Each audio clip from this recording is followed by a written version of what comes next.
A new candidate potentially emerges in the Bengals search for a new defensive coordinator. Let's break it down.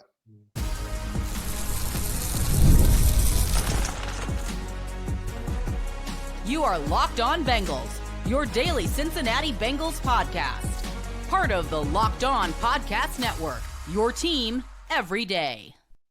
What up, Bengals fans, and welcome to another episode of the Locked On Bengals podcast. I'm your host, Jake Liscow. He's your host, James Rapien. We're here today to update you on what's going on with the Cincinnati Bengals defensive coordinator search, which seems to be taking its sweet time. But as we're recording this episode, just after noon on Tuesday, a new name has entered the fray potentially for that Bengals DC job. Today's episode is sponsored by FanDuel, where a $5 bet will get you started with $200 in bonus bets if you win or lose your first $5 bet. Check it out at FanDuel.com to get started. And welcome back to all the everydayers out there. We appreciate all of you everydayers on Locked On Bengals so very much. Locked On Bengals, those everydayers. And all of you who make us your first listen, shout out to you as well. If you're new to the show, you can find us on YouTube or anywhere you get your podcasts, and hit that subscribe button to make sure you don't miss an episode. And James, when we sat down to record this episode,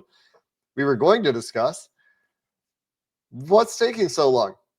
Why is the process seeming to go slow? It's only been about a week, but with little head coaching movement and little coaching movement in general so far, with the coaching carousel in the NFL after the wild card round is now in the books, a new name reportedly in the mix for the Bengals is Don Wink Martindale, who is a bit infamous around the Cincinnati Bengals water coolers in Cincinnati. Yeah, and we can get into that for sure. Tom Pelissero with the report. Don Wink Martindale, currently the Michigan defensive coordinator. He's the highest paid coordinator in college football, would certainly be probably be the highest paid coordinator in Bengals history if this did work out. Now, to be clear about the report, Tom Pelissero is saying that Wink Martindale scheduled to interview with the Falcons on Tuesday, the Colts on Wednesday, and, quote, the Bengals could also have interest. And it's interesting because do they or don't they, right? Why would Pelissero say that? Usually he's pretty darn good with Bengals stuff. And so let's just assume they have interest. It would surprise me. It's a surprising name to come up. Part of it because of the infamous Joe Burrow scenario where he said, let's not put a gold jacket on him yet. And Joe Burrow goes out there and throws for 525 on his Baltimore Ravens defense in 2021. Which just sliced and diced him. Got that man out of Baltimore is what happened. Let's be honest here. That's why Don Wink Martindale ended up with the Giants. It didn't work out there. And so then he goes to Michigan, and he's held in high regard in NFL circles. It's in football circles in general. There's a reason why he's the highest paid defensive coordinator in college football. I'm a bit surprised to see it, but would not shock me if he at least does come in for an interview, and it's another veteran. It's a college coach, but certainly a veteran coach that we can throw into whose hat we could throw into the ring as the Bengals continue this process. He is a veteran coach, but he's only been a defensive coordinator for a relatively short part of his career, especially when you get to the NFL level. Like you go back to Western Kentucky in the early 2000s, from 2000 to 2003, he was a defensive coordinator and inside linebackers coach. Same at Western Illinois. So he's at directional Midwestern University schools being the defensive coordinators. He was the special teams coordinator at the University of Cincinnati from 1996 to 1998. But the DC and linebackers coach. Yeah, and linebackers coach. The DC tenure for him was a year with the Broncos, 4 years with the Ravens, a couple years with the Giants. And when he was with the Ravens is when he was seen as a respected and difficult to deal with defensive coordinator before Joe Burrow came along and ended that tenure for Wink Martindale with the Baltimore Ravens, preceding their hire of Mike Macdonald, who went on to give Joe Burrow more significant problems than Martindale ever did.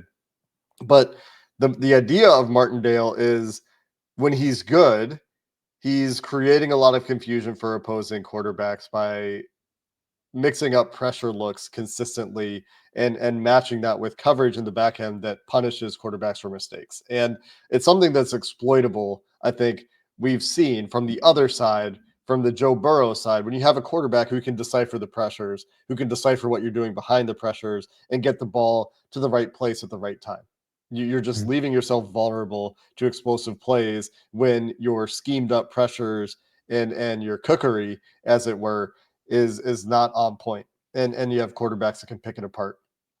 Even at Michigan this year, still a very blitz happy defensive coordinator. That's what you're getting with Wink Martindale. He builds his defensive approach around blitzing. At least that's what it seems like. Is it's a very blitz heavy approach, and it seems like things build from there, right? And so that is what you would be getting with Martindale. But the last 3 years of his time in the NFL did not go well.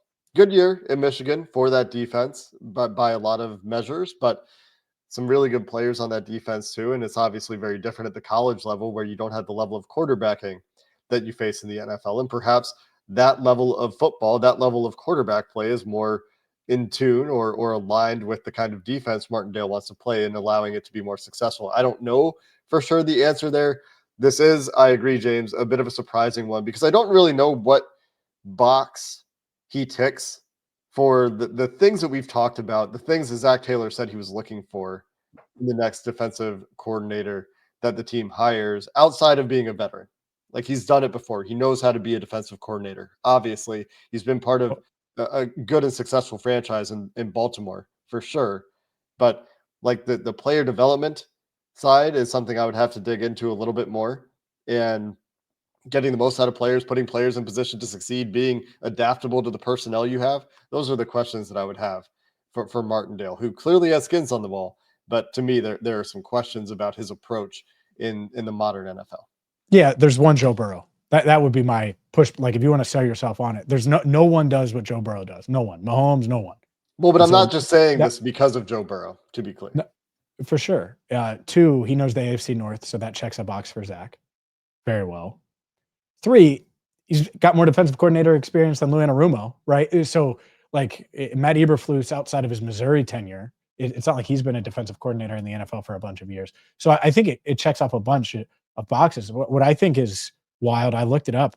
He's older than Mike Zimmer. I never would have guessed that. 71, and so just surprising there. I don't think he looks, or he's 61. Excuse me. Why did it say 71? Anyways, all right. So that's why. Because he's only 61. Dayton, Ohio, though. He's from Dayton. So maybe he does want to come back to Ohio. But I think a lot of people are going to see the name and like you'd be like, I did look up that quote, by the way. So back in 2021, the Bengals beat the Ravens 41-21. Before that game, he's talking with Jamison Hensley of ESPN.com, and he said, this was after they had played the Packers, apparently, because he said, Adams is one of the top 2 receivers in the league, and he's not number 2. Talking about Devontae Adams. Aaron Rodgers is a Hall of Fame quarterback, and I don't think we're ready to buy a gold jacket for Joe. And so that was the comment that Joe Burrow said. Wasn't a necessary comment. He responded, I don't think it was a necessary comment. I wouldn't say I was offended by it. I'm in year 2. Who knows what's going to happen down the road? But I didn't think it was a necessary comment. So he could have certainly gone without saying that. But he said it, and Joe Burrow doubted him for 525 yards.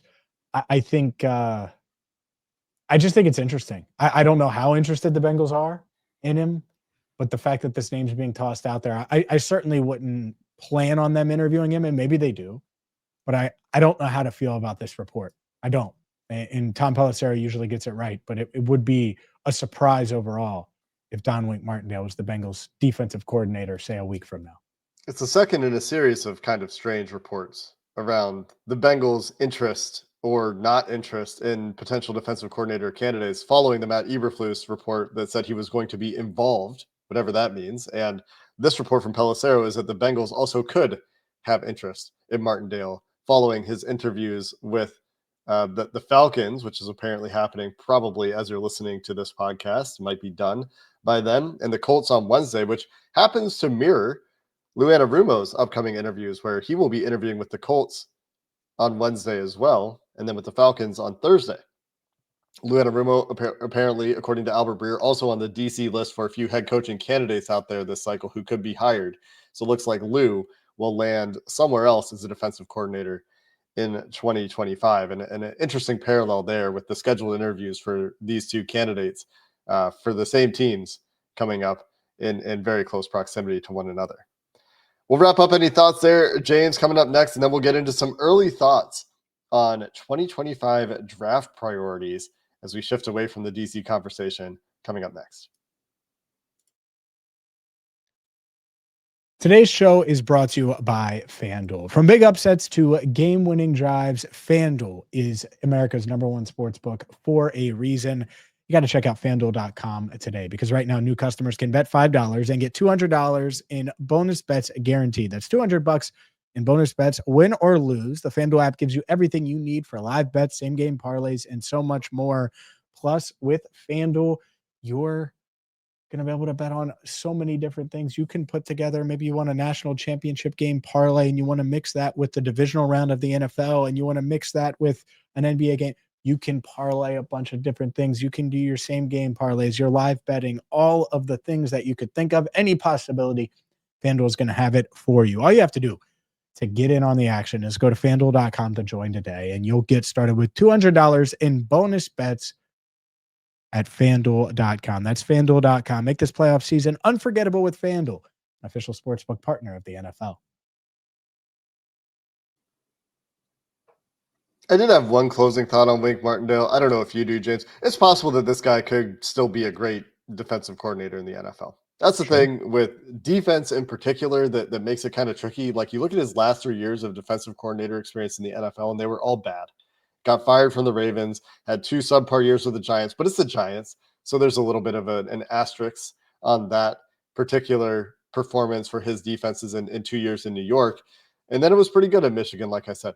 There's a chance, like I said, that he could still be a very good high-level defensive coordinator in the NFL. Defense is volatile. It's often very personnel dependent. We talked about this yesterday a little bit with Mike Zimmer when I pointed out the results that Zimmer got from Dallas, and you pointed out the injuries that Dallas had to deal with this year. When you lose some of your key players and you face really good offenses, things can look really lopsided for defenses in the NFL. So could be that Martindale is just a product of that sort of thing. The variance that occurs on defense, factors outside of his control. Certainly possible that he is a worthy DC candidate. Could certainly be worth talking to. An interview doesn't hurt. But the one other interesting note for me there is the salary bit, where we're talking about big fish hunting a week ago at the DC spot and how much money the Bengals may or may not be willing to spend after thinking about what Lou Anarumo was making. And you're talking about Martindale potentially needing $2.8 to $3 million salary to get a raise if that's important to him to leave Michigan, or if he just wants to get back to the NFL, perhaps his price tag will be a little bit lower. But some interesting factors there with Martindale. Yeah, certainly. If Lou is reportedly at 1.5, you're looking at a minimum of 2.5, I would say, for Wink Martindale, minimum. And probably, you're right, is a slight raise. It would be interesting. You mentioned the personnel, and I thought about it. You know, the Roquan Smith deal was made in 2022, October of 22. And he transformed their defense a lot. And I know it's a linebacker, but there are a few linebackers that actually make a difference. I think he's one of them. And so that's part of when that defense kind of changed. Obviously, they added Kyle Hamilton, and they have guys like that have just kind of changed the way they play since we saw Wink Martindale too. Big schematic change as well. That kind of coincides with, and you know, who knows the fit with Roquan in the Mike McDonald system versus a Wink Martindale system. I don't know the answers to those questions. I think probably you make it work because Roquan Smith he didn't have the best year, still an All-Pro, which I think some people might actually take issue with based on his performance this year. Regardless, good player. And you're right, that did post-date Martindale. I think that's all I got on the DC stuff. It is interesting to see the timing play out. We might need to wait to see some of these head coaching jobs get filled. That might be the way the NFL cycles tend to work. A lot of times these markets wait for the first dominoes to fall before subsequent dominoes can fall. But that's the only thing I can really think of. It is a bit strange to me, I guess, that we're not getting reports of interviews being completed. And there's very little getting out in terms of candidates the Bengals could potentially be interested in as well, I would say, compared to other teams. You buying that it's just a wait and see for Al Golden? That's where a lot of people are when it comes to the time element. It just there's some logical leaps there you got to take to get to that point. I mean, Yeah. it could be, but there are a few steps, and I don't know that there's necessarily an indication that that is what we're waiting for. Could be Are we could be sure? one of these DCs is still in the playoffs, or one of the DC candidates still in the playoffs in the NFL too. Sure. Are we sure Al Golden is better than Wink Martindale? I mean, you're not sure about any of that for defensive coordinators, I'd say. I think that's what's so interesting is I was like, I almost put you on the spot about 2 minutes ago in my head. I'm like, all right, we'll rank them: Matt Eberflus, Al Golden, Don Wink Martindale. And I don't know if you can. I think it's such an interesting element here to it. It's you can look at how they've done and what they've done, but there's so many things that go into it. Can you get the right coach that fits right, that is going to align with the front office, maximize what you have, and also maximize the guys you bring in this offseason? Like that's really where you're at. And so do I blame them for leaving no stone unturned and even looking at the guy that said, Joey B for the Hall of Fame? Come on now. I don't. I would still be surprised if they interviewed him, even with this report. But we're not shocked, just slightly surprised. That's all. I think surprise is fair. I think that the general gist of this DC search reminds me a little bit of the things that we don't know about the draft, and this is our transition. With players in the draft, the thing that we always don't know is about character. Tend to be the things we don't find out about: character, medicals, team fit, cultural fit. Those are the things that we as the public are generally not privy to. Some of it gets out. Like, we knew that there were issues around Jermaine Burton, for example. We did not know exactly what those issues were or how deep they ran, other than it happened in multiple programs, et cetera, et cetera. So, like, we can find out some things like that.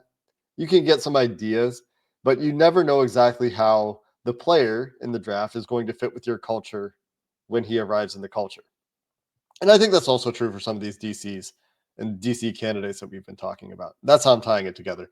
That's one element here. When if you were to ask me to rank these guys, like which do I think is going to be the most successful, we're kind of blind ranking because we don't know how they mesh with the front office and the personnel philosophies in Cincinnati, where like if they were to hire Al Golden, and Al Golden, for example, this is totally conjecture, and Al Golden go back a couple years is like, I want Nolan Smith.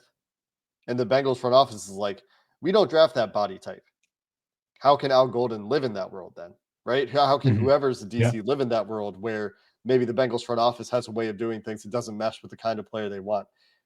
Again, an answer that we don't know a question that we don't know the answer to. And so that's where we're blind on some of these factors when we're talking about the potential success of some players or coaches when they change situations from college to the NFL, or even from NFL team to NFL team. Yeah, I think it's a really good point, because the Bengals, and that's why it needs to match. Like the vision, the Dax Hill vision needs to match from coaching staff to front office and vice versa.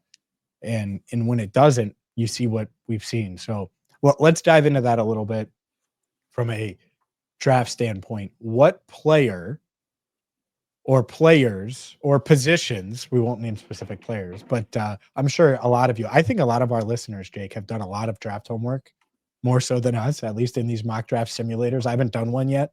Obviously, we'll do plenty between now and the draft, plenty of time to get into it.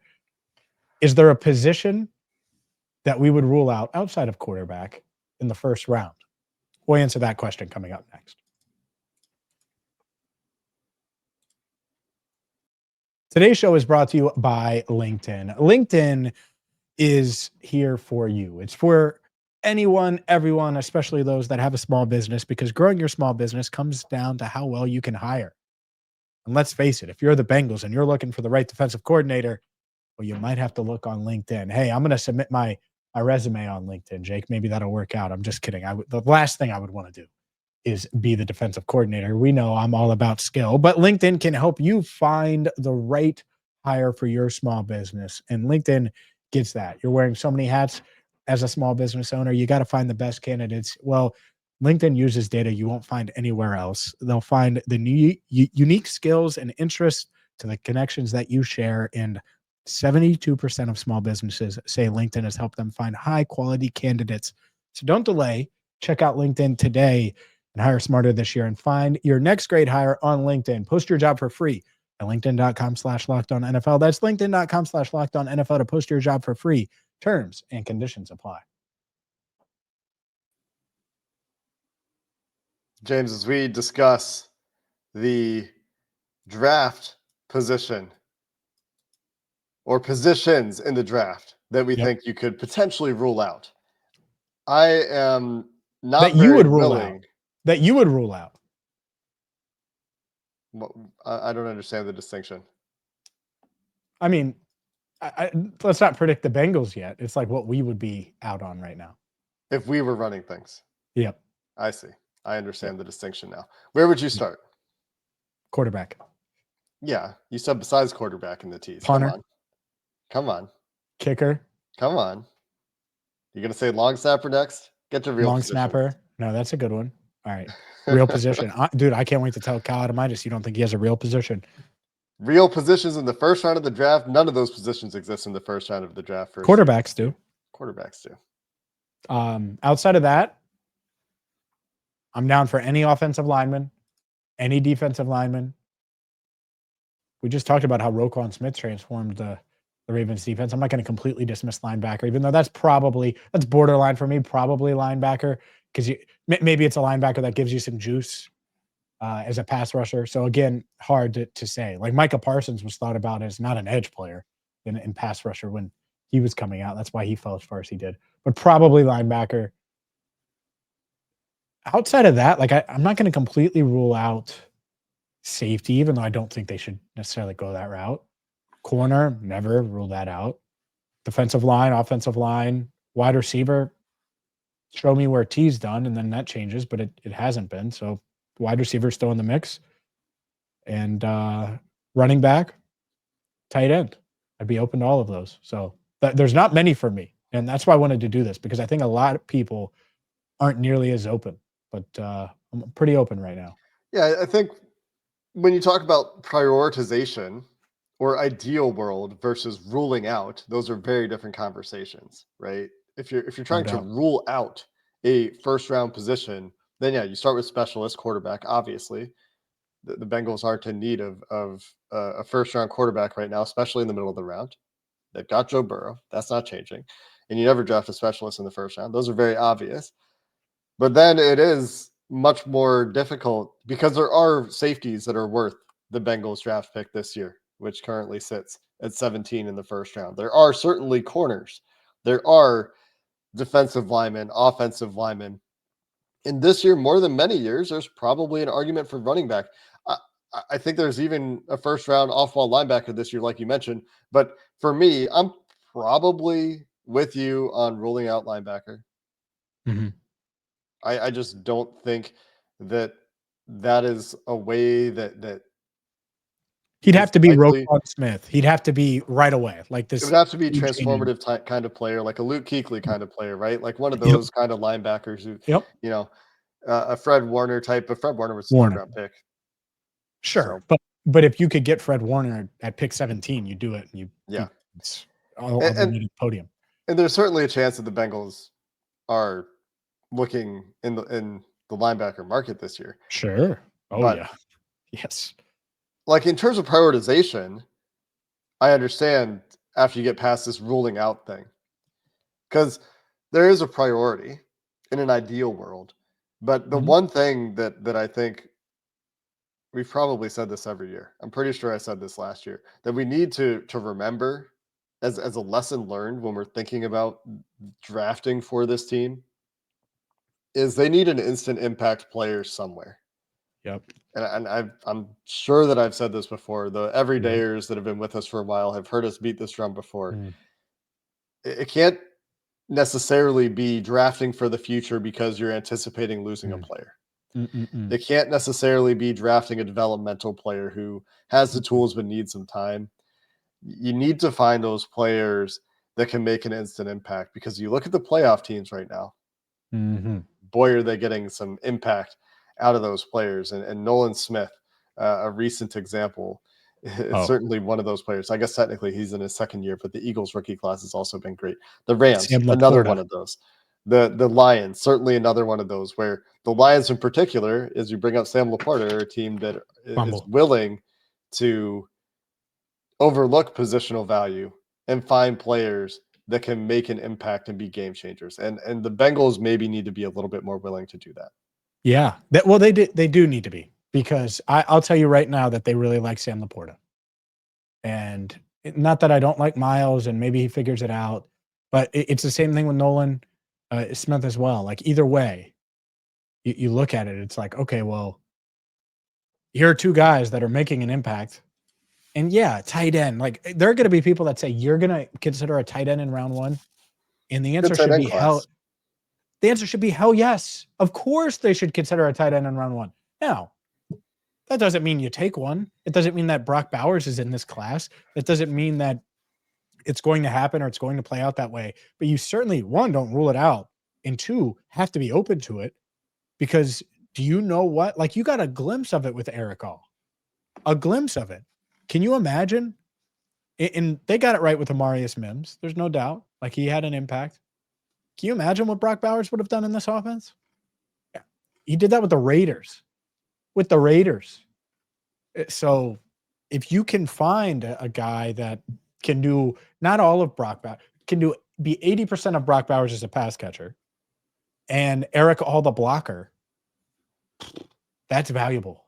It's extremely valuable, even though people poo-poo the idea of a tight end early. And I know, we've done it 3 years in a row. We talked about it with Kincaid 2 years ago, and obviously Laporta was in the mix there.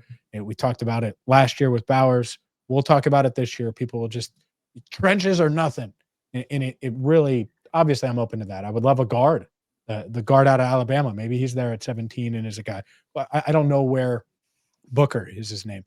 I don't know where these guys are going to fall yet. But the point is,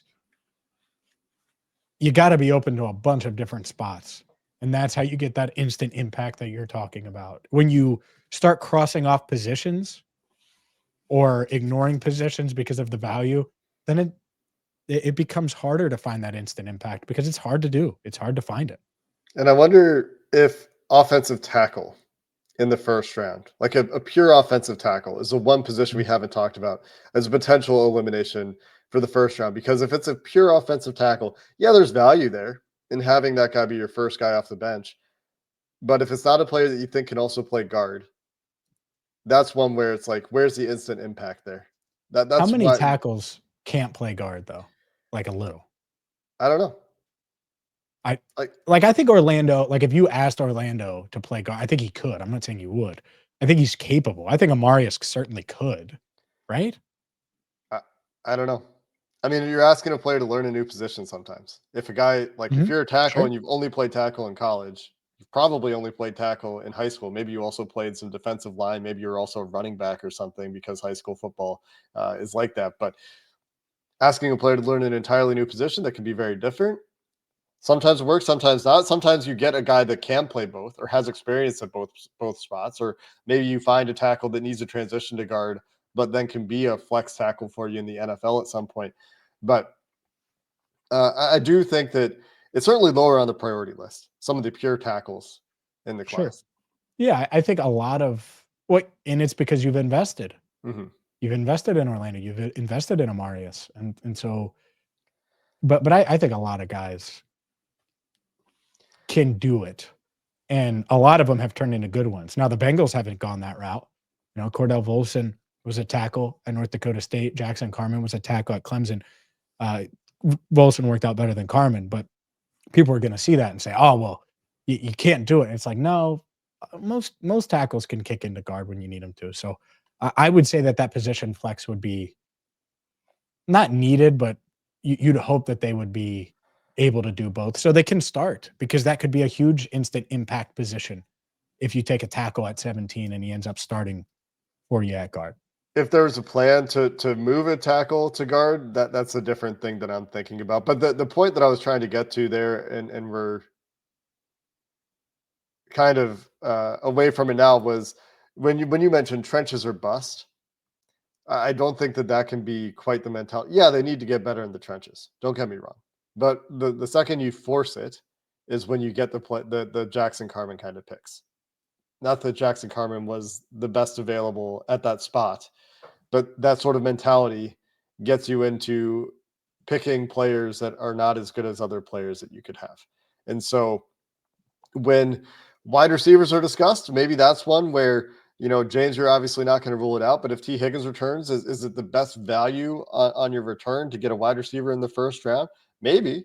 But when we're talking about tight ends and safeties and corners and even wide receivers, there's a world where that is something that is a reasonable option or reasonable path for the Bengals to take in the first round. Yep. Wide receivers for days.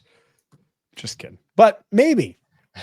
Never say never. Maybe. Just kidding. Man, oh man. If they had just gone after Ladd or Troy or McMillan or, oh boy. Anyways. Well, McMillan is he had a very up and down. Good finish to the regular season though for McMillan. Certainly would be giving you more than they got out of the wide receiver they picked in the third round currently. But a lot of time to go to discuss this draft in a lot more detail. We'll get into our draft primer soon. We'll get our look at some of these players in the Senior Bowl. We'll do a mock draft Monday after that Senior Bowl, picking all Senior Bowl players. That is the annual tradition of mock drafters everywhere. And we will get there here on Locked On Bengals. Until then, thanks for listening to this episode. Hoo day, and have a good one.